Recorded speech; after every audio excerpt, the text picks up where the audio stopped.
Olá pessoal, meu nome é Eduardo Abraão, sou defensor público geral do estado do Paraná. Estou aqui para fazer um convite. Dia 4 de junho, às 18 horas, próxima quinta-feira, vou participar de uma live pelo Instagram com o professor Fernando Gentil, da Unital, Universidade de Taubaté, onde me formei. Vou contar um pouquinho da minha trajetória, desde a época em que me preparava para o concurso, ingresso na carreira e a chegada à Defensoria Pública Geral do Paraná. Papo bastante descontraído. Vou contar também um pouco da atuação da Defensoria Paranaense. É isso, fica o convite, dia 4 de junho, 18 horas, pelo Instagram com o professor Fernando Gentil. Espero vocês. Até lá, um grande abraço.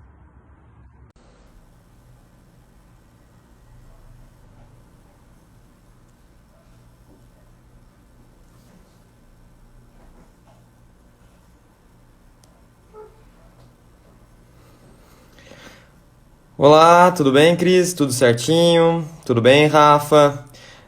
Hoje nós convidamos aqui um querido amigo, né, que foi professor da nossa Universidade de Taubaté durante bastante tempo, que é justamente o Eduardo Abraão, cujo, por sinal, né, primo também dá aula no nosso departamento, seu tio deu aula no nosso departamento. Então ele tem bastante, né, afinidade, obviamente, com a Universidade de Taubaté. Durante muito tempo prestou concurso, hoje é defensor público geral no estado do Paraná, né? Tem o seu mestrado pela Pontifícia Universidade Católica de São Paulo, foi orientando do professor da Ponte, né? Que é obviamente um dos grandes penalistas hoje da atualidade. Então estamos aí esperando o Eduardo Abraão, que é justamente o Duia, ele entrar aqui na nossa live para falar diretamente aí com todos vocês, né? O Eduardo, eu acabei de ver que ele já acabou de entrar, então, estou esperando ele solicitar para ele começar a falar. Vai trazer aí, obviamente, várias dicas, contar um pouco da sua história relacionada tanto à Universidade de Taubaté, onde ele lecionou, foi aluno, das provas que ele realizou, e lembrando que, inclusive, recentemente ele fez parte da banca para ingresso obviamente, né, no concurso aí da Defensoria Pública do Paraná, obviamente, da qual ele faz parte como hoje defensor público geral. Então, estamos esperando aí o Duia fazer a solicitação para poder entrar, né? Então, obviamente, eu já vi que ele já entrou, só estou esperando ele solicitar aqui para ele entrar. Opa, acabou de solicitar. Então, ranquear aí para o nosso querido amigo Duia, defensor público geral no Paraná, falar um pouco da sua trajetória, dos seus estudos e tudo mais. Tudo bem, meu amigo? Tudo bom. Tudo E você, meu certinho? amigo? Tudo tranquilo, né? Tava falando um pouco de você, um pouco da tua parte, do teu currículo, né? Falei que você deu aula na nossa universidade por durante bastante tempo. Falei, inclusive, que seu tio deu aula, seu primo dá aula aqui. Então, é uma grande honra termos hoje você falando diretamente aí pro pessoal de Taubaté, né? Já que você está em Curitiba. Opa, eu acho que ele teve algum problema e saiu, né? Então eu vou esperar ele solicitar aqui de novo para poder entrar, né? Deixa, deixa eu esperar aqui ele entrar mais uma vez e solicitar, né? Por sinal, quem acabou de entrar aqui também é o nosso Gustavo Albano, promotor de justiça. Semana que vem ele falará com a gente sobre delação premiada, uma das primeiras pessoas, né? Primeiros promotores aí que vieram a realizar, obviamente, o acordo, né, de colaboração processual. Oi, Duia, tudo bem? Tudo certinho? Pode falar, meu amigo. Oi, Guga, tudo bom? Eu Tudo estou, em na paz. verdade, tentando fazer uma passagem aqui do celular para o notebook. É Aham. por isso que estava dando uma dificuldade aqui. Não, sem problema. Mas se quiser, já tá dando para ouvir certinho. Pode, pode começar.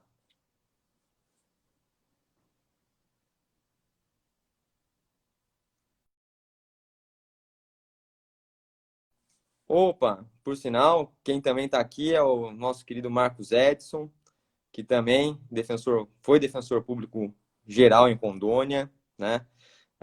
também formado pela nossa Universidade de Taubaté. Então, só estamos esperando aqui o Duia ele retornar, fazer de novo a solicitação para poder entrar e começar a falar um pouco aí da sua trajetória em concursos, né? Fico muito feliz também que estou vendo aqui alguns alunos de Pindamonhangaba, da faculdade, né? Da FASC, Faculdade Santa Cecília, como a Sônia. Estou autorizando novamente o Duia. Vamos ver se ele já solucionou o problema. Tudo bem, meu amigo? Vamos caminhar aqui, tá me ouvindo? Tô te ouvindo. Pode falar, à vontade. Tá, deixa eu ver. Vou fazer pelo celular mesmo, desistir do notebook. Vamos lá, deixa eu só estabilizar ele aqui. Vamos ver se de repente ele... Pronto.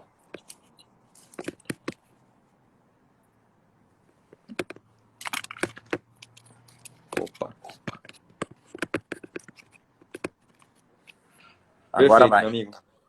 Perfeito. Desculpa o início aí com a complicação técnica. Eu estou aqui sozinho na Defensoria Pública nesse horário e aí não tenho as minhas limitações aqui com a parte técnica, mas vamos lá.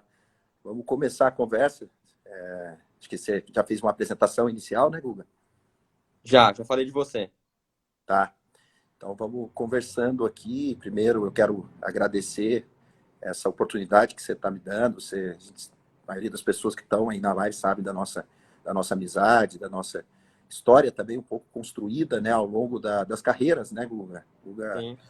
acabei tendo a felicidade de tê-lo como amigo durante um período ali, no início mesmo da minha entrada na Unital como professor. Tem aí um histórico também da parte de ter sido aí, aluno do seu pai, né, nosso professor Fernando Pedroso. E para mim é uma alegria muito grande estar aqui dividindo essa tela num momento diferente para nós dois, né? Que você está aí também, vento e pouco, na sua carreira de professor. E para mim é muito bacana. Eu agradeço esse seu gesto aí de me dar até a oportunidade de falar com o pessoal da Universidade de Taubaté, né? Isso é uma alegria para mim, é sempre um momento muito especial. Onde eu passo, aqui em Curitiba, no Paraná, e às vezes até em algumas agendas de defensoria pelo Brasil, eu faço questão, né, de sempre que ter a oportunidade de contar, que eu sou, né, formado na Universidade de Taubaté, todo esse carinho que eu tenho pela nossa instituição. Então, assim, eu separei a conversa, Guga, e aí você, né, dentro da sua postura aí também vai intermediando, mas eu separei alguns blocos, né? Primeiro para falar um pouquinho, né, do início, né, o que foi uma preparação longa para concurso, você sabe disso, né, Google? Eu demorei bastante para passar. Isso até acho que para muita gente que está ouvindo tem que servir até um pouco assim de estímulo, né? Nossa, esse aí realmente demorou, né? Esse aí fez bastante prova, então eu sei muito bem o que é ser reprovado num concurso. Então, eu vou falar um pouquinho disso, depois eu entro, né, já fazendo uma conexão com a questão da carreira de defensor. Separei aqui algumas coisas legais também para quem está no estudo, para falar um pouquinho da prova da defensoria, né, a diretriz. E aí a gente vai afinando o papo e continuando a conversa. Perfeito? Combinado. Perfeito. Então, eu sou, como eu falei, né, eu sou formado na Universidade de Taubaté, na turma de 1999. E logo que me formei, no ano de 2000, acabei indo para fazer cursinho em São Paulo, curso do professor, saudoso professor Damásio, evangelista de Jesus. E naquela época não tinha a opção ainda, né, de videoconferência, começou um pouquinho mais adiante. Então, fui para São Paulo, fiquei um ano morando ali próximo do curso, frequentei o curso, né, assim, não faltei um só dia, recolhi um material bom ali na base e voltei depois para Taubaté para ficar estudando daí em casa. Então, 2001, fiquei estudando bastante em casa. Já comecei a fazer alguma coisinha bastante tímida na advocacia para poder até ter um pouquinho de retorno financeiro, mas, né, era muito pouco. Era só aquilo que realmente era rápido de resolver e muito pontual. E aí continuei estudando bastante. Quando foi em 2002, houve uma prova de ingresso para dar aula na Universidade de Taubaté, um concurso, e eu acabei, como eu estava estudando bastante, e até por recomendação de um outro colega que me conhecia, e professor também da universidade, me estimulando também, talvez, essa iniciativa que eu tinha também ali de dar aula, etc. Eu acabei fazendo a prova e fui aprovado no concurso da universidade em 2002 e comecei a dar aula efetivamente contratado em 2003, comecinho de 2003, que foram as minhas primeiras turmas. E o que aconteceu? Eu estava num ritmo muito forte de estudo, né? Tive a aprovação na prova, você sabe como é difícil, é professor do Unital, e eu estava num ritmo muito bom. Só que quando eu comecei a dar aula, eu entrei dentro de um dilema. Isso era início de 2003. A hora que eu estava começando a me preparar para fazer aquele degrau que é importante no concurso, que é sair da primeira fase e começar a entrar na aprovação da segunda fase, eu comecei a dar aula. E o que aconteceu? Eu passei para começar a dar aula em penal e processo penal na faculdade. E quando eu cheguei para dar aula de penal e processo penal, eu olhava ao redor e pensava, e ainda entrando naquela fase meio que fazendo um pouco de escritório de assistência jurídica, meio tentando uma ponta para substituir professor, na graduação mesmo, eu olhava e, assim, os meus colegas eram seu pai, Guilherme Feliciano, doutor Guilherme, doutor Gustavo Badaró, doutor Rui Freire, próprio doutor William Beni, que era o diretor do departamento. Então, aquilo, né, eu estava chegando com 25 anos, eu era novo, aquilo eu olhava aquela atmosfera toda e eu me cobrava muito, porque quando eu sabia que quando eu fosse entrar realmente em sala de aula substituindo qualquer um desses, eu teria que tentar dar conta do recado. Então, o que aconteceu? Eu entrei num dilema entre eu continuar tentando conciliar os dois estudos, que seria o estudo para concurso e o estudo para dar aula, que nós sabemos, né, que são estudos com focos distintos. Né? É um bloco importante que é o estudo, mas são frentes distintas. Então, uma coisa é você se preparar, se aprofundar para fazer a parte acadêmica, e outra coisa é você se preparar para prestar concurso. Né? Claro que em alguns momentos vai ter conexão e até uma coisa talvez ajude a outra, como foi para mim mais à frente. Mas nesse momento não. Eu não tinha ainda uma estrutura que me permitisse, né, de conhecimento, que eu conseguisse conciliar as duas coisas. Então, por uma questão até mais emergencial, até porque era o meu emprego inicial, né, eu precisava dar conta do recado, eu acabei, nesse momento, que foi 2003, começando a dar uma prioridade ali para as minhas questões do magistério. E muito por isso, por me sentir, assim, primeiro que uma grande oportunidade, né, de dividir os bancos acadêmicos com esses professores, né, que são, assim, professores de nível de excelência, não só em Taubaté, mas no estado e até mesmo no Brasil. Então, eu comecei, por um lado, me sentir assim, né, pô, tô tendo uma oportunidade muito grande, mas, por outro lado, era uma pressão muito grande que eu recebia também para dar conta. Eu lembro até, não sei se você sabe dessa história, mas eu preparei para contar, a primeira aula que eu fui para a sala, né, naquela época a gente tinha 80 alunos quase na graduação por aula, né, não sei nem mais como é que está isso hoje em dia, eu fui para fazer uma substituição de uma aula do seu pai. Eu não E, sabia. assim, uma situação, foi a primeira aula. A minha primeira turma de processo penal que eu assumi foi em substituição ao Rui Freire, ao professor Rui Freire, que é da Defensoria Pública e que é também um dos meus, ali, vamos dizer assim, um dos meus gurus institucionais, né? Assim, O Marcos Edson postou aí, ele falou assim, nossa, meu ídolo, né? Isso, realmente, o Marcos também. Então, a gente tem o Rafael Miranda, que é defensor do Estado de São Paulo, São eu, o Paulo, tá em Marcos Mogi. Edson. E tem uma leva boa aí que está na Defensoria pelo Brasil, que tem essa diretriz aí com o doutor Rui, a Suelen do Maranhão, etc. Então, o que acontecia? Eu me sentia pressionado. Eu lembro direitinho, a primeira aula foi assim, eu estava no EAJ da Unital, no Escritório de Ciência Jurídica, toco o telefone no finzinho da tarde, tinha dispensado a turma, era umas 5 horas, toco o telefone, a secretária, doutor, Eduardo, o doutor William, que era o chefe do departamento, né, nosso saudoso professor William Beni, está querendo falar com você. Aí eu, né, já fiquei meio assim e tal. E atende o telefone, ele falou daquele jeito, né, que era típico do doutor William, né? O Abrãozinho, ele me chamava de Abrãozinho, né? O Abrãozinho, eu tenho uma notícia boa e uma que eu não sei, daí vai de você. Eu falei, qual que é, professor? Aquele jeitão de brincar dele. Eu falei, a primeira é o seguinte, você não estava querendo dar aula na sala de aula? Eu falei, sim. Ele, então, você vai dar uma aula de penal. Eu falei, pô, legal, até aí tudo bem. Então, só que agora é a parte mais difícil, um pouquinho. Primeiro, você vai substituir o Fernando Pedroso. E segundo, essa aula é agora às 19 horas. Então, eu tinha ali menos de 2 horas para preparar. Daí ele falou assim, eu falei, aí tinha que, né? Eu falei, professor, perfeito, conte comigo e tal. Ele falou, tem algum tema? Tal. Ele falou, não, ele passou o tema, é tentativa. Eu até brinquei com ele no telefone. Eu falei, pô, então eu vou fazer uma tentativa de dar uma aula até às 19 horas, né? Daí fui lá, né? Daí peguei os livros, tentativa, Conatos, e fui naquela pegada, fui. Então, assim, foi a minha primeira experiência mesmo no contato com o aluno, com aquela sala maior e tal, e toda aquela pressão. Então, esse momento de início no magistério, claro que ele fez com que eu me dedicasse a esse foco, até porque era o meu emprego do momento, né? E eu precisava dar o retorno para as turmas que começavam a me receber como defensor. Então, isso congelou um pouquinho a minha preparação para concurso. E aí eu fui, né, fui caminhando, nunca deixei de desligar a cabeça de que eu queria realmente retomar o estudo para concurso. Aí depois fui para o mestrado. Quando eu terminei o mestrado, isso já era final de 2010, aí eu fiquei naquela. Bom, se eu conseguir levar o mestrado, fazer o mestrado, até como bolsista, eu tive bastante assim, necessidade de me empenhar no mestrado. Eu falei, ó, eu tenho tempo para me organizar de novo para estudar para concurso. Aí eu fiquei no dilema entre o mestrado e o doutorado, acabei ou ir para o doutorado já, né, ou estudar para concurso de novo.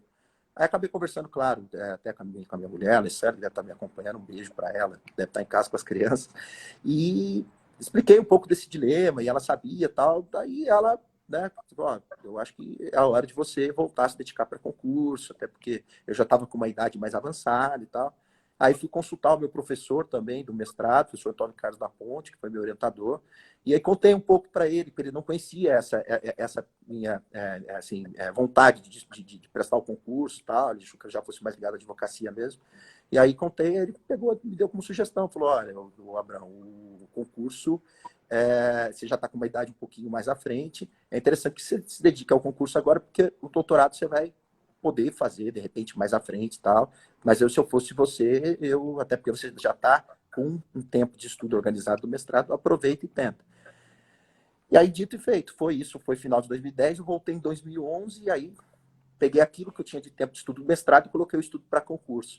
E foi um ritmo muito forte, porque eu passei daí depois, acho que basicamente uns 2 anos até ser aprovado em 2013.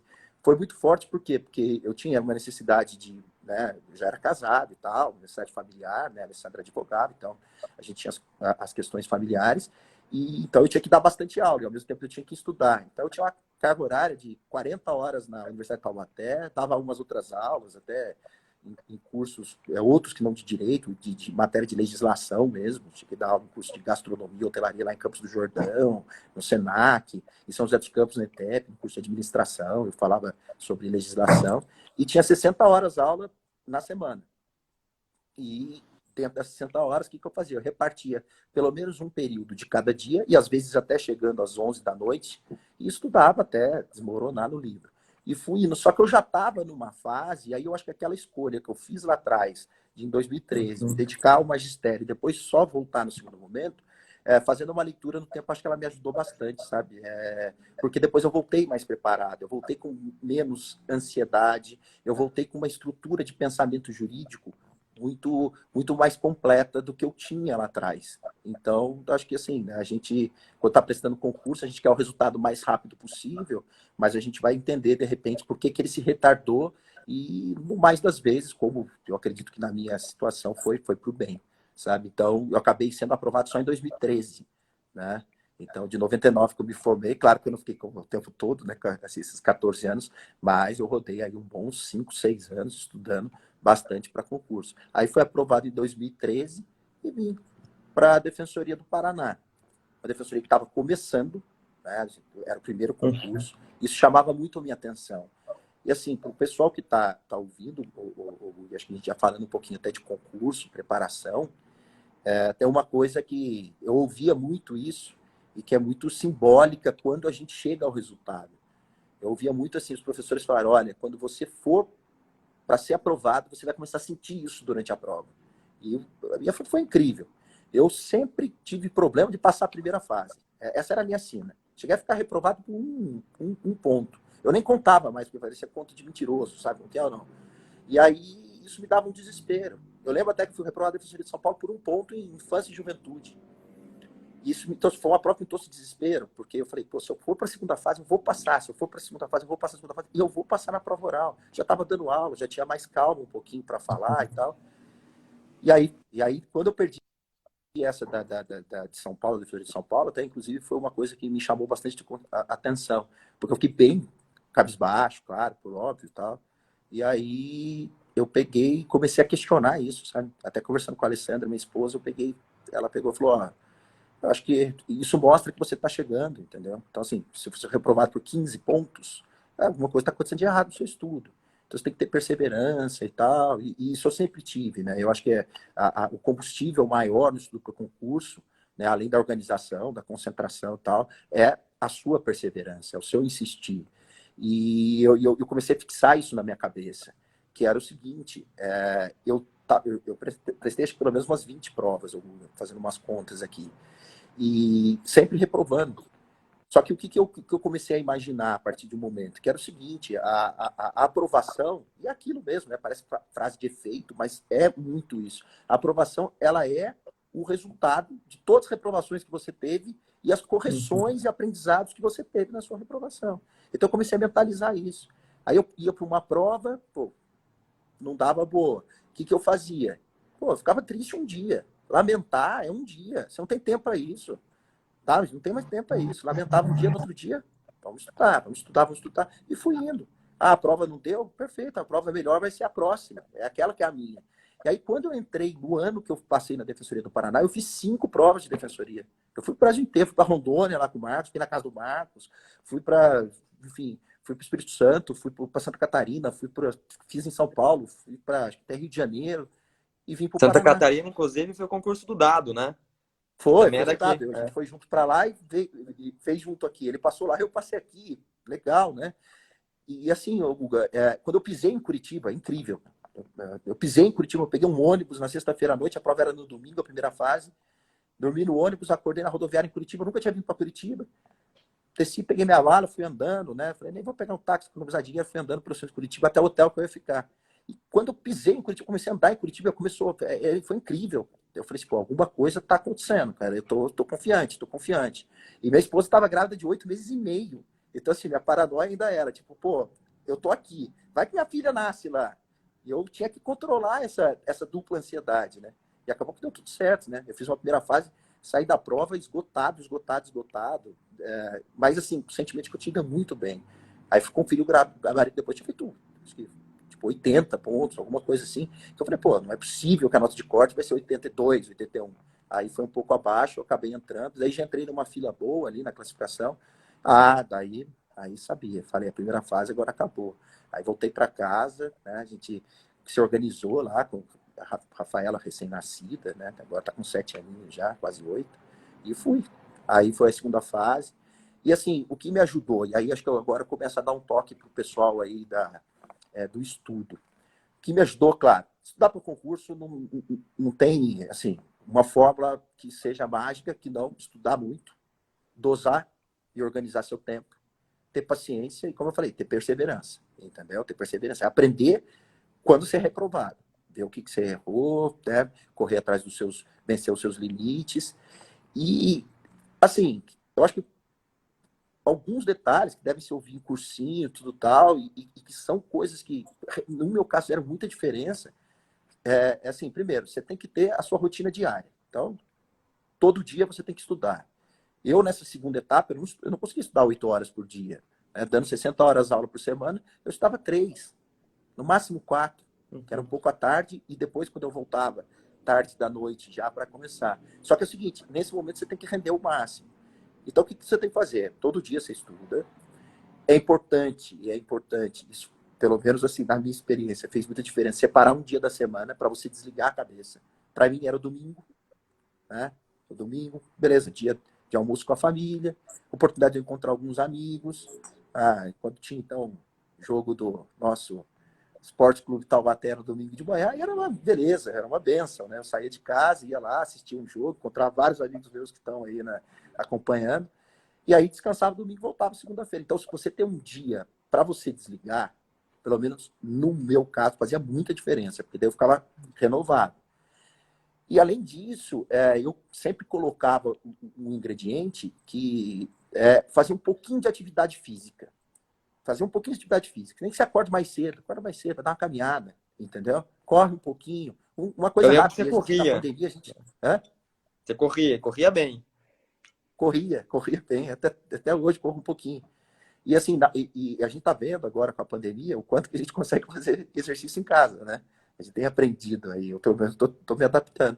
Então, essa é uma dica legal. Pô, separa meia hora, 40 minutos, 45 minutos, faz um pouquinho de atividade física, um pouco mais cedo, levanta, ou às vezes mais tarde, dependendo aí da sua rotina, porque isso vai fazer com que você tenha uma capacidade melhor de concentração, que você distensione e tal. A alimentação faz diferença. Estudar para concurso cansa. Estudar para concurso cansa. Fica sentado na cadeira. Você se esgota. A mente e o físico também. Para um pouquinho de 45, 50 minutos, dá uma alongada, toma uma água, faz uma rotina de alimentação que seja equilibrada. Essas coisas te dão, na verdade, é um contorno que está fora do eixo ali principal, que é o estudo efetivo, mas que fazem diferença. Fazem diferença por quê? Porque você precisa trabalhar o conhecimento, a mente, e você estando um pouquinho também saudável no contexto físico, tal, te ajuda na questão mental. Então, isso me ajudava bastante. E, assim, o que foi fundamental na segunda fase, eu peguei a partir de 2011. Seguinte, você está estudando todo dia, processo penal, civil, etc. O seu outro estudo é o estudo do seu edital. O edital da prova. Por quê? Se você pegar, daqui a pouco eu vou falar um pouquinho aí do último edital da Defensoria, né, do terceiro concurso, nosso quarto ainda está no forno, vamos dizer assim. Mas se você pegar o detalhamento do edital, ele faz muita diferença quando você vai, principalmente para o dia da prova. E para mim fez toda a diferença. Porque o que eu precisava fazer? Quando eu fui para a segunda fase, eu tinha minhas deficiências. Minhas deficiências sempre foram em civil, processo civil. Então, assim, eu precisava suprir as deficiências e fazer um rendimento naquilo que eu conseguia projetar com mais força, que era o penal, o processo penal constitucional, fazer com que aquilo ficasse dentro de um equilíbrio e que eu tivesse tempo para resolver aquilo que sempre foi o meu déficit, entendeu? Então, o que eu fiz? Eu fiz opções na prova, na segunda fase. Eu fui para uma prova que no primeiro dia era penal e processo penal, a peça, e várias questões de outras matérias, não preocupado em tirar 9, 10 na peça. Porque eu já dava aula há muito tempo, eu tinha um conteúdo muito assim, acelerado nessas Sólido. matérias. Então, onde eu fazia a diferença? Só que no meu edital, na sua prova, na época, se você deixasse de fazer, acho que era 25%, numa matéria, você era reprovado. Então não adiantava eu tirar 9 de penal e processo penal na peça e descuidar lá de filosofia do direito e sociologia jurídica e tirar 15, você entendeu? Então o que eu fiz? Eu entrei na prova, essa primeira prova que era de penal processo penal, com a cabeça seguinte: eu vou ler o ponto de penal processo penal, já vou ligar aquilo que eu preciso fazer como peça e vou embora. E fiz isso. Porque daí eu ganhei tempo e fiz as outras matérias, que eram aquelas matérias mais enroscadas um pouquinho, com tempo suficiente para eu poder, assim, aí elaborar uma resposta, pensar, consultar ali, né? A gente leva os códigos, no dia a gente não consegue quase consultar nada, mas fazer uma consulta, a legislação, etc. Então, esse controle no dia da prova, do tempo seu de organização, cara, isso faz toda a diferença. Pelo menos em provas como prova da defensoria, tá? Que é onde você vê, se você destrinchar o edital, o sistema de avaliação da prova, ele é um sistema bem, assim, bem complexo. Porque o que se espera é que você tenha um rendimento dentro de um nível médio para cima, médio alto, nos blocos, em todos os grupos de matéria. Então, a forma de peneira dentro do concurso da defensoria, e acho que nas outras carreiras continua por aí também, é justamente um formato em que você tem que cuidar de tudo e qualquer matéria. E você tem que trabalhar com isso, com o tempo, e saber que você não, numa segunda fase, você não precisa tirar 9 para passar na prova. Você precisa ter um rendimento ali acima, talvez ali de 60%, tal, no conjunto da obra, e não descuidando em cada bloco, você vai ser aprovado. Então você tem que, né? Isso fez muita diferença para mim, muita diferença. E até foi uma coisa muito curiosa, porque o meu calo sempre foi processo civil e civil. Aí, na época, eram 2 provas em dias distintos. Hoje, a gente, no terceiro concurso, pelo menos, a gente concentrou num dia só. O que aconteceu? Minha nota de avaliação de peça foi melhor de processo civil do que de processo penal. Eu fui melhor, até a nota foi bem melhor que processo civil. Porque o que aconteceu? Quando eu fui para a prova de processo civil, eu já tive uma outra linha. Eu preciso de tempo para fazer a prova. Peça. Eu fiz, caiu um agravo de instrumento. Eu nunca tinha feito um agravo de instrumento como advogado, que era trabalhava em penal e processo penal. Tinha feito um ou outro concursinho, aqueles modelos e tal, mas aí sentei com calma, peguei o código, fui fazendo, acabou dando certo. Então, hoje, assim, depois que a situação toda passa, eu vejo que, primeiro, a aprovação é tempo. É tempo e cada um tem o seu tempo. Cada um tem o seu momento. O meu momento foi demorado. O nosso amigo, Marcos, também teve um processo longo. Quanto tempo a gente disputou, dividiu ali sala de cursinho, e pô, a mesma coisa, foi para Rondônia, chegou à Defensoria Geral, fez 2 mandatos, é corregedor hoje na Defensoria de Rondônia. Aqui aconteceu uma coisa muito parecida comigo. Eu cheguei um pouco depois, primeiro concurso, aí passei pelas fases ali, né, iniciais na carreira, trabalhei com muita coisa diferente, né, que não tinha trabalhado, e aos poucos, até por ter, eu acho, Guga, ter feito essas passagens anteriores, eu cheguei para tomar posse, eu já tinha quase 36 anos. Então, eu já tinha até a idade, que é a idade de cláusula ali, de requisito para ser defensor geral. Você tem que ter 35 anos.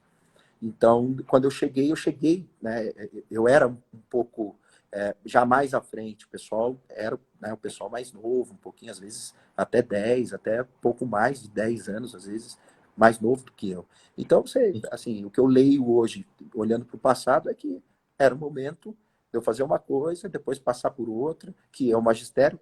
Entrei e nunca mais saí também, dou aula. Talvez tenha até, aqui eu quero cumprimentar, alunos da Uninter aqui de Curitiba, que deve estar me acompanhando. Então, assim, faz 5 anos que eu dou aula na Uninter aqui, né, no Curitiba. Para mim também muito bacana. E quero, né, me manter no magistério, porque também o magistério é a minha conexão enquanto defensor público, enquanto defensor geral, para a gente levar a defensoria às escolas e às faculdades, que eu acho que isso faz muita diferença para o nosso futuro.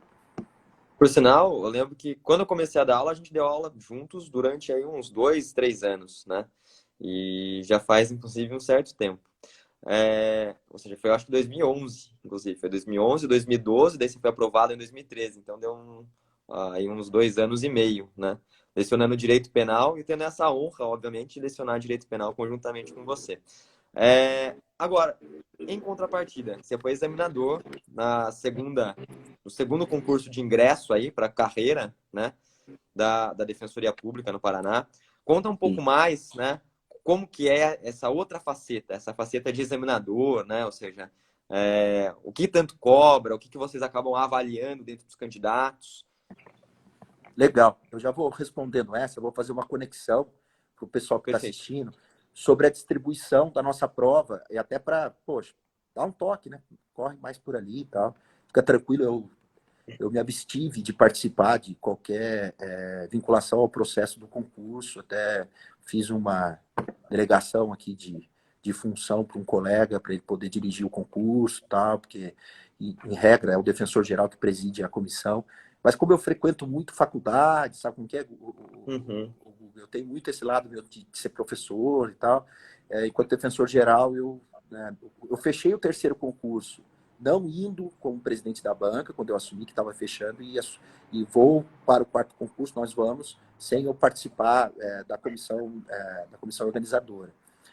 Então, até tenho bastante tranquilidade, posso falar aqui bem tranquilo para vocês, enquanto mesmo até professor aí, defensor público do Estado, e não como defensor geral e tal. É o seguinte, e foi outra experiência maravilhosa, né? Eu cheguei, olha, pra você ver, estou posse em outubro de 2013, teve curso de formação e tal, então, assim, nosso trabalho começou mesmo, assim, né? Pô, começou, estamos atendendo e tal, praticamente em janeiro de 2014, né? Ali, na primeira semana de 2014. E aí, em julho de 2014, no meio do ano, eu já estava integrando a banca examinadora do segundo concurso.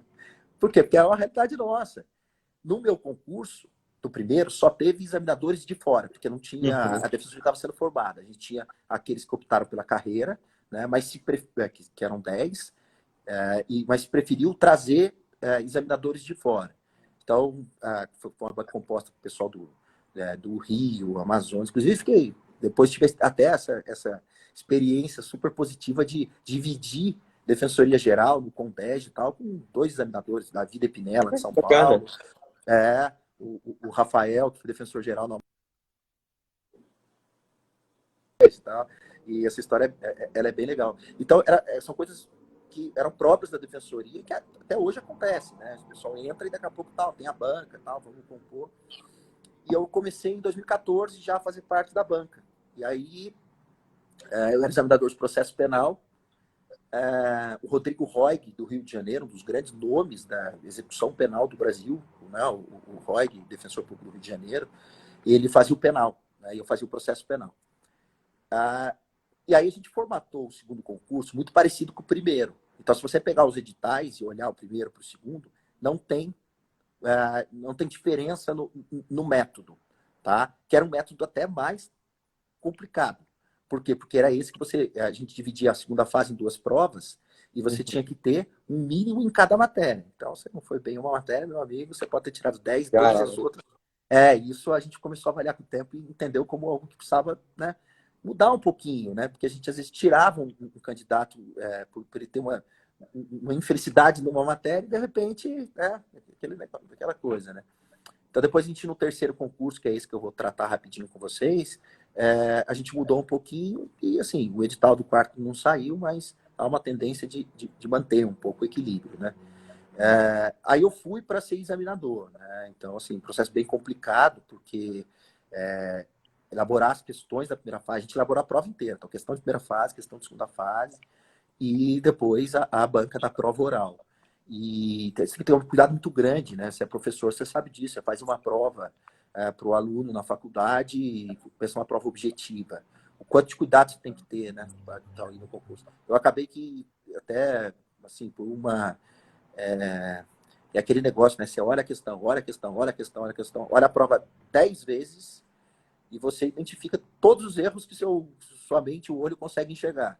Aí você passar para um colega do lado, o cara vai falar, cara, faltou um inciso aqui, né? Porque você já não está mais enxergando. Só que é o seguinte, você é examinador, você vai passar para quem olhar? Ninguém, você não pode. Então, assim, eu refiz e mandei para a banca. Quando veio a avaliação, eram 10 questões de processo penal. E numa delas, um capricho, que era analise, alternativa e várias aquelas coisas para se indicar se era verdadeiro ou falso, numa delas eu me referi ao artigo 5º e eu coloquei, faltou uma perninha ali do romano, do inciso. Cara. E, cara, depois que eu abri a prova no final, que eu comecei, eu falei, e agora? Cara? Assim, você não tem que fazer, né? Eu falei, não tem, eu tenho que entender que faltou a perninha do romano, do inciso, e vou anular a questão, né? Vou anular a questão, senão vai ter mandado de segurança, pode travar mais o concurso e tal. E acabei anulando uma questão. Isso me frustrou bastante como examinador, mas tudo bem. Aí depois foi a prova, né, dissertativa, que foi uma questão prática, bem assim, bem própria da época que eu atuava, que era execução penal, então eu fiz uma grave em execução, que foi a prova a peça que me aprovou na OAB em 2000, né, quando eu tinha saído da faculdade, foi uma grave execução, e acabei colocando ali com uma grave execução, e acho que foi uma experiência boa, porque a gente mesclou nós da Defensoria do Paraná, que éramos mais novatos, com examinadores de fora. Então a gente não fez uma banca exclusiva do Paraná. A gente fez. A primeira foi exclusiva de fora, no primeiro concurso. Depois a gente fez uma mista no segundo concurso. E no terceiro já foi uma exclusiva do Paraná. Você entendeu? Então a gente foi fazendo essa transição. Eu participei na que foi mista, no que foi muito bom, porque eu podia, né, enfim, dialogar e trocar ideia com colegas que são mais experientes. E eu acho que isso é importante. Não só para a gente individualmente, como defensor, como quem entra na carreira de promotoria, de juiz e tal, mas também enquanto instituição, né? Eu, como defensor geral, eu costumo dialogar muito com os outros defensores gerais, com as outras defensorias, tentar pegar os experimentos positivos, trazer para cá.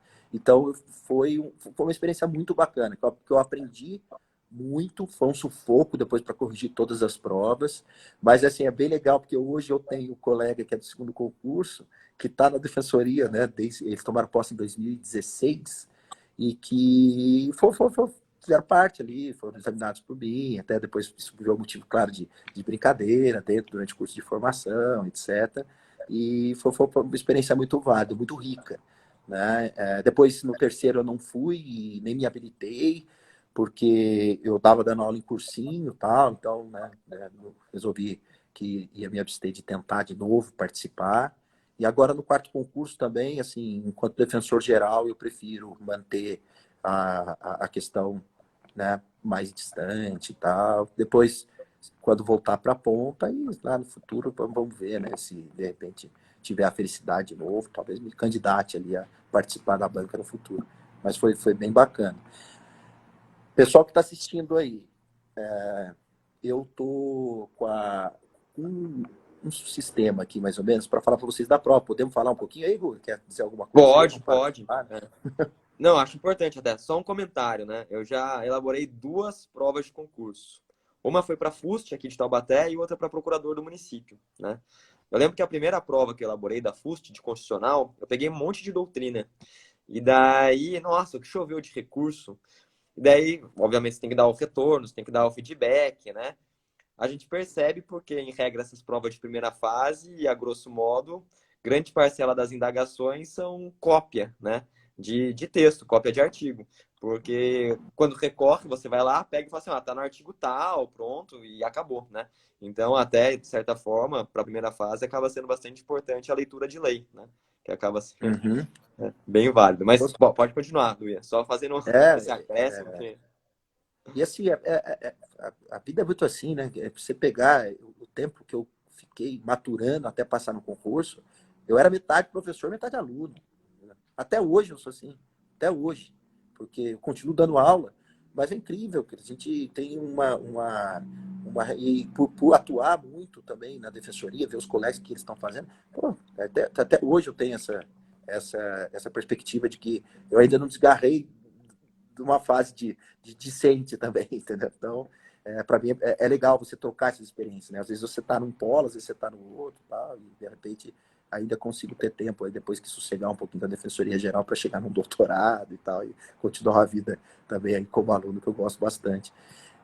No concurso da defensoria, o que aqui falando, né, como defensoria do Paraná, tem matérias que são aquelas matérias que você precisa ter um carinho especial. Por quê? Então, não tem como negar que o processo civil, penal, processo penal, eles são importantes, até tem um peso grande nas provas, etc. Mas é assim na magistratura, é assim no Ministério Público, é assim na Defensoria, é assim na Procuradoria de Estado, e assim na Magistratura Federal. Tá? Então, essas matérias, vamos dizer assim, aquelas mais de estrutura mais antiga até, né, do direito, elas têm um peso, né, do tamanho da importância delas na prova da defensoria também.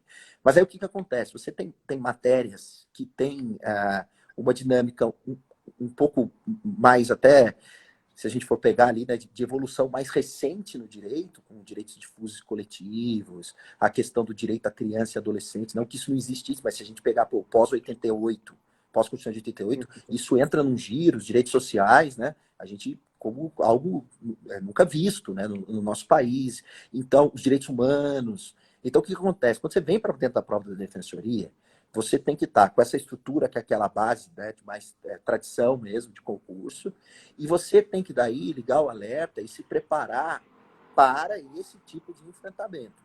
Direitos humanos. Pô, as provas da Defensoria Pública sobre Direitos Humanos são, assim, são extremamente complexas, pesadas e muito, muito, muito bacanas, né, nessa forma de você, né, imaginar a necessidade de você dialogar e decidir conforme os direitos humanos também, né, consagrados, e pelo sistema ONU, pelo sistema OEA e tal. Então, a gente vê que a prova da Defensoria Pública, ela tem assim um cuidado enorme por você fazer esse diálogo com o direito oriundo aí, vamos dizer assim, o direito internacional e tal, nessa perspectiva, principalmente dos tratados, convenções, né, que vão... Então, assim, você vai para um campo do penal, por exemplo, você pega o campo do penal, perfeito, você está ali no fato típico, ilícito, culpado, teoria do crime, etc, e tal, concurso de pessoas, mas, assim, quando você começa a pensar já numa segunda fase, numa prova oral, o examinador vai querer dialogar para você para tirar um pouco essa completude do sistema internacional, entendeu? Então, é uma coisa que precisa se alertar. Precisa... eu mesmo tive muito pouco, ou quase nada, de direitos humanos, né, nos bancos acadêmicos. Isso começou... É por isso que eu falo, é uma coisa que vem mais de Depois, algo né? recente, né? Se a gente pegar... Quando eu estava na graduação, eu não tive também direitos humanos. E Então, direitos direito humanos ambiental, começou... Direito ambiental. Direito ambiental eu tive um semestre. consumidor... Tudo Consumidor não bem, pode ir tive. lá de 90, mas, pô, enfim, eu fui começar a estudar verdadeiramente direito consumidor depois, na fase preparatória de concurso. Então, essas matérias que a gente põe naquele grupo que é difusos coletivos, que é criança e adolescente, direitos humanos, filosofia do direito, sociologia jurídica. Pega a prova da Defensoria de Filosofia do Direito e Sociologia Jurídica, meu. É pesado, tá? É a essência, a construção do pensamento mesmo.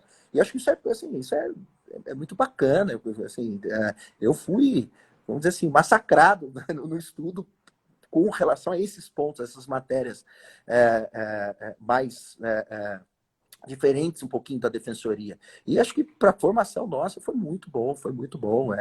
E é isso, e você, enquanto sistema de justiça, componente do sistema de justiça com defensoria pública, seu papel tá, então vamos provocar o judiciário, vamos falar sobre isso, vamos aplicar os tratados, e aí vamos tentar ter uma perspectiva, né, de repente, bem garantista, sistemática, constitucional e tal, que é a linha da defensoria. Você pode, tudo bem, você pode ter não concordar, etc. Pode ter um viés de perspectiva diferente um pouquinho sobre o direito e tal, mas a nossa é essa. Então, o estudante, o cara que está no concurso, no estudo, a pessoa precisa estar afinada com isso. Você pega, eu até separei aqui, ó, numa folhinha, como é que funciona o bloco nosso aqui, de divisão de matéria. Peraí, agora só... Cadê a folhinha principal? Então, Tá quando aqui, você pega a ligar. folhinha aí, né, eu vou falando aqui um pouco. Se a gente for analisar essa análise, né, de duplo filtro que a gente fala, Constituição, né, e até mesmo os tratados internacionais de direitos humanos, a gente pode ver a audiência de custódia, né, tem o seu assento inicial no Pacto de São José da Costa Rica. Então, de certa forma, olha a importância da valoração. A gente pode falar, por exemplo, a inviabilidade da prisão do depositário infiel, que hoje a gente tem uma súmula vinculante, eu acho que é a número 25, inclusive, né? Ela foi obstada também pelo Pacto de São José da Costa Rica. Por isso que hoje, quando a gente estuda constitucional, a gente também, de certa forma, tem que valorar, além do controle de constitucionalidade, o que o Valério Mazzoli denomina, né, de controle de convencionalidade. Temos que ver justamente se o Brasil é signatário, né, desses tratados internacionais de direitos humanos ou não. Então, é interessante esse estudo conjunto hoje, né, acerca de constitucional e também do direito das gentes, né, que é justamente o direito internacional público. Bem, bem interessante.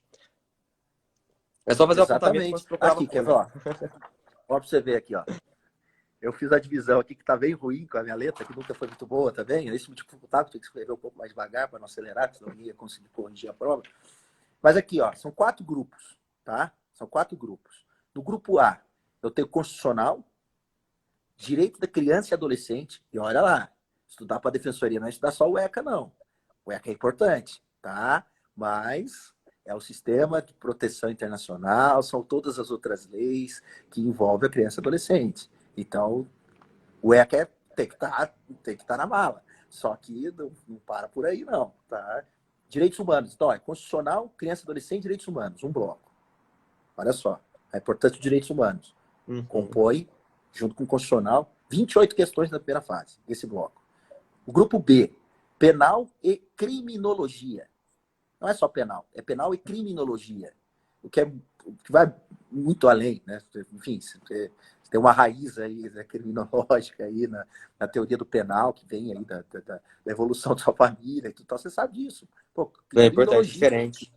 É diferente, né? Nós temos que buscar uma compreensão, né, do fenômeno, né, fenômeno crime, né?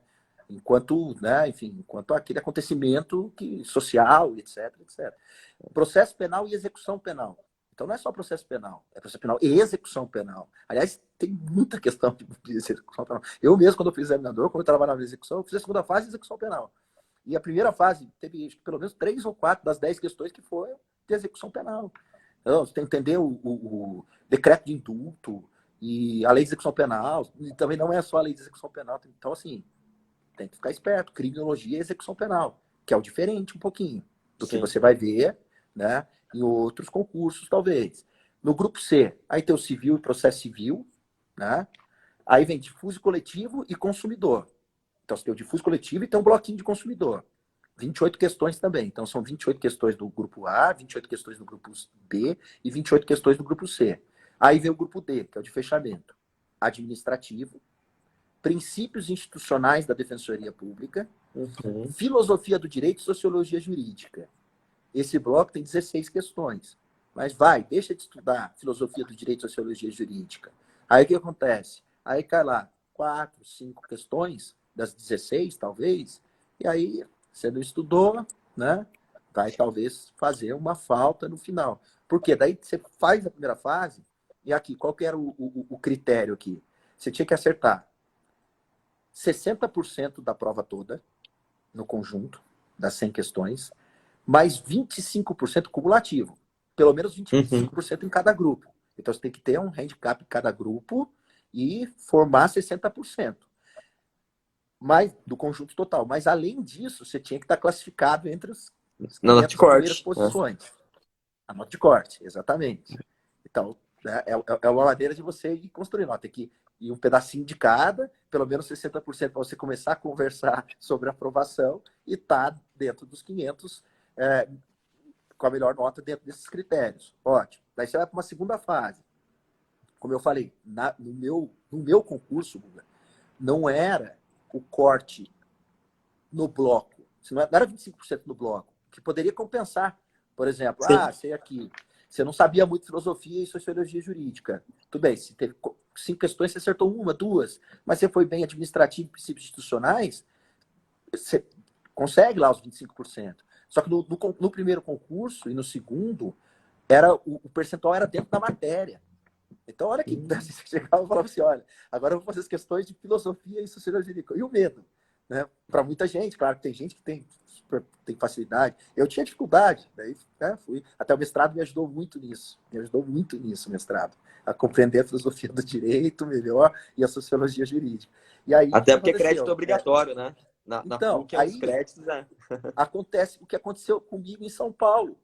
Porque na prova de São Paulo eu fiz a nota de corte, só que naquela ocasião eu perdi uma de ECA, que até parece caso de mentiroso mesmo. Eu errei na hora de passar o gabarito e tal. Até depois nem falei muito para ninguém, porque senão você fica naquele negócio, você vai contar essa história na roda, aí o pessoal fala, acho que é, né? Tá sempre com essa história, ficou por 1 ponto, 2 pontos. Mas hoje, terceiro concurso, o que a gente fez? Divide e o percentual é no bloco. Isso alivia um pouco, entendeu? De repente, essa infelicidade que você tem de uma única matéria. Aí você tem que ter uma infelicidade no bloco que já melhora um pouco, mas tem que estar dentro da nota de corte. Aí, na segunda fase, no primeiro concurso e no segundo concurso, eram 2 provas na segunda fase, entendeu? Uma prova que mexia mais no eixo de penal e processo penal e uma prova que mexia mais no eixo de processo civil, e aí você ia acoplando as matérias afins. Né? O concurso que eu fui aprovado e eu que fui examinador foi assim, primeiro e segundo, tá? E aí, no terceiro, o que a gente fez? A gente juntou para uma prova só, que no caso ficou pesado também, né? Ficou uma prova de 6 horas. 6 horas. Por quê? Porque as 2 peças vieram na mesma prova. Até, enfim, não sei como é que vai ser aí a diretriz da organização, né? Da banca e tal. Mas é um ponto pesado. Por quê? Porque você tem que fazer as provas. Só que, por outro lado, você continuou tendo um critério por bloco. E não o critério por matéria, como foi no nosso caso. Então, lá no primeiro concurso, você tinha que estar aprovado na primeira prova da segunda fase e aprovado na segunda prova da segunda fase.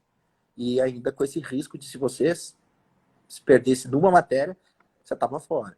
Agora está mais condensado o negócio, está meio que a linha do terceiro concurso, que me parece que até aprimorou um pouquinho mais aí essas condições, ela já envolve essa questão mais, olha, vamos juntar numa prova e tal. E depois a prova oral, basicamente você tem ali os mesmos blocos, você tem que fazer ali também, aqui na prova oral, os 25%, em cada uma das divisões do bloco, e ter uma média final ali de 60% para ser aprovado. E o nosso histórico de concurso é sempre uma aprovação abaixo um pouco da nossa expectativa até de que as pessoas sejam aprovadas. No nosso, por exemplo, eram 197 vagas, isso me animou bastante na época, mas foram aprovados ali, nomeados, tomaram posse, cerca de 90, tem um pouquinho mais, um pouquinho menos entre os nomeados depois que tomaram posse, mas basicamente ali 90, 90 e pouco. Então não foi nem quase a metade, né, das vagas. Depois, segundo concurso, aconteceu isso também. Foi uma média de quase 60 aprovados e o número de vagas era bem maior. No terceiro concurso, o número de vagas já foi menor, mas aproveitando também, né, vagas que foram... e o quarto concurso tá para sair. É uma boa indicação aí para quem está estudando bastante, para quem quer defensoria pública. E querer defensoria pública é isso, é saber, o Google, eu acho que até como uma mensagem aqui de carreira, é saber que você tem que ser um incansável na luta pelos direitos das pessoas que precisam mais do braço da justiça, do braço do Estado, que são as pessoas que já bateram em vários outros setores, já foram em vários outros equipamentos públicos, etc., e tiveram não. Aí, vamos tentar aqui, por meio da Defensoria Pública, resolver. A Defensoria aqui no Paraná, ela está nesse início ainda de implementação. Então, por um lado, isso é interessante, quem está tendo uma oportunidade única de construir, quem está chegando também ainda está nessa fase, sabe, inicial mesmo, de dar uma cara para a defensoria, isso é legal, porque você faz E o parte do plano de processo. carreira é mais fluido também, não é? E o plano de carreira, ele é exatamente, ele é mais fluido. Você vai chegar mais rápido na categoria hoje maior nossa, que é a categoria especial, né? Então, é uma proposta muito boa. A defensoria tem, aqui, só para você ter uma noção, ela está com 109 defensores públicos. Eu tive uma baixa recente, aí um colega que pediu exoneração, e dividido em 18 comarcas do estado, que representam mais ou menos 50 e poucos municípios. Ainda bastante encolhida, mas assim, na onde a gente está atuando também, que é Curitiba, Londrina, Maringá, Ponta Grossa, Cascavel, Foz do Iguaçu, Fresco Beltrão, enfim, várias outras comarcas que no Paraná são comarcas importantes, de força. Nós temos no plano coletivo também os núcleos nossos, né, os núcleos temáticos, né, que atuam nas áreas da defensoria, pessoal com bastante tutela coletiva, entendeu? Ação civil pública quando necessário. Então tá numa frente bem legal, né? Você imagina agora nessa época da pandemia? Só um comentário. Aqui deu que tem 2 minutos para encerrar. Passou muito rápido, né? Eu achei bacana, porque assim, ó, a Jaqueline Carneiro, defensora pública em Minas Gerais, formada aqui na Unital também, né? Falou assim, nossa, há 20 anos não vejo Duia. O Marcos Edson, né, que a gente estava até comentando, defensor público, foi defensor público geral lá em Rondônia, também pontuando que ele, nossa, muitas vezes ele passava sobrando pontos e rodava em outras matérias, como sociologia, né, que é o que a gente estava trabalhando. O Felipe, também aqui oriundo da egresso, né, da Universidade de Taubaté, recém-aprovado na Bahia, também pontuou isso, ele falou assim, nossa, né, aprovação é detalhe, fiz 16 provas para defensor, 14 estados, e daí deu certo, perseverança, né, e a ideia é nunca desistir. Então, eu acho que assim, tudo que você foi trazendo, foi pontuando, de certa forma, foi meio que linkando com esses, né, com essas ponderações aí que vários queridos amigos foram trazendo conjuntamente, né? Como ainda tem 1 minuto e 30 para encerrar, eu queria agradecer de você de todo o coração, né? Justamente por ter se predisposto a falar aqui com os nossos alunos, né? Não só de Taubaté, mas também da região. até porque tem aluno de Caçapava, tem aluno, né, da Faculdade de Pinda, da Faculdade de Santa Cecília, lá, que é a FASC. Você, inclusive, se não me engano, chegou a dar aula na FACIC também durante um tempo, né, que é uma faculdade irmã aí da FASC. Então, queria agradecer você e quem sabe, passando esse período de pandemia, você possa vir aqui, né, falar com a gente, dar uma palestra. Eu acho que vai ser bem produtivo e bem bacana. Muito obrigado, com certeza. Só fazer o convite, ajeitar que eu vou esperar passar esse momento, né? E aí eu vou sim, eu tenho assim, um carinho enorme pela Universidade de Taubaté, sabe? Acho que eu até fico emocionado de falar com o pessoal da Universidade de Taubaté, sinceramente, e ter o orgulho de falar em todo canto que eu tenho uma oportunidade, discurso, às vezes fiz nos discursos meus de posse, aqui contar a história da Universidade de Taubaté, que é uma universidade de tradição no estado do Paraná, no estado de São Paulo, né? Estou quase que um paranaense, e fico muito feliz. Sou filho de Taubaté, filho da Universidade de Taubaté, e quero ver muito a gente produzindo aí em Taubaté, defensores públicos, promotores de justiça, advogados, juízes, e muito bacana. E para o pessoal que está estudando, pessoal, é isso. A aprovação sua está aguardada. Reprova uma vez, duas vezes, vai aprendendo, o processo é esse. Duia, vai E encerrar, tá? 2 segundos.